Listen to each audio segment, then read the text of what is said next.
ces virus mutent sans arrêt et ceux-là peuvent profiter de circonstances pour se répandre dans la population, ce qui est peut-être ce qui s'est passé en l'occurrence en Angleterre.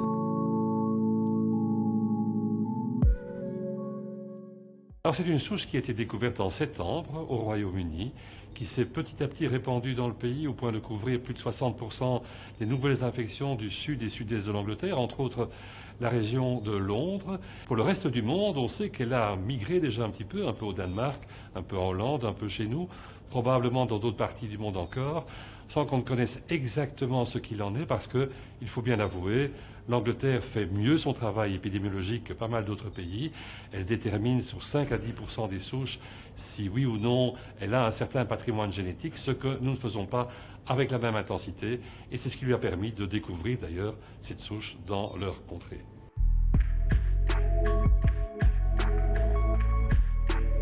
Ce genre de virus est déjà présent chez nous parce que, effectivement, comme il existe déjà depuis plusieurs mois en Angleterre, il serait étonnant qu'il n'y en ait pas l'un ou l'autre qui ait passé le Channel pour arriver dans notre région. Nous avons aussi d'autres mutants. Il y a des mutants sans arrêt pour ce type de virus. On détermine à peu près un mutant un peu significatif tous les 15 jours pour ce coronavirus. Et on sait que depuis le début de la pathologie, des centaines, pour pas dire des milliers de petites mutations ont déjà été notées de par le monde.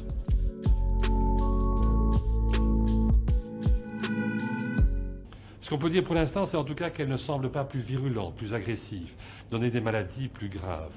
Ce qu'on ne sait pas exactement, c'est si elle n'est pas capable de rentrer plus facilement dans nos cellules. Par exemple, en ayant d'une part une meilleure fixation sur notre cellule et d'autre part en ayant une meilleure capacité d'ouvrir nos cellules pour y pénétrer, un petit peu comme une clé qui coince dans une serrure, que vous voulez un petit peu tourner à gauche et à droite, que vous porteriez tout d'un coup chez le serrurier, il lime 2-3 dents et la clé tourne comme par magie.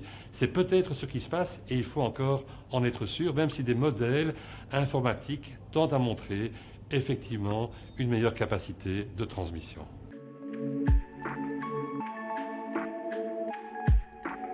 Par rapport au vaccin, heureusement, on pense actuellement que les modifications ne sont pas capables d'avoir induit le fait que le vaccin ne soit pas capable, lui, de donner une immunité qui détruise le virus. Donc le vaccin devrait rester efficace, même par rapport à la souche en question.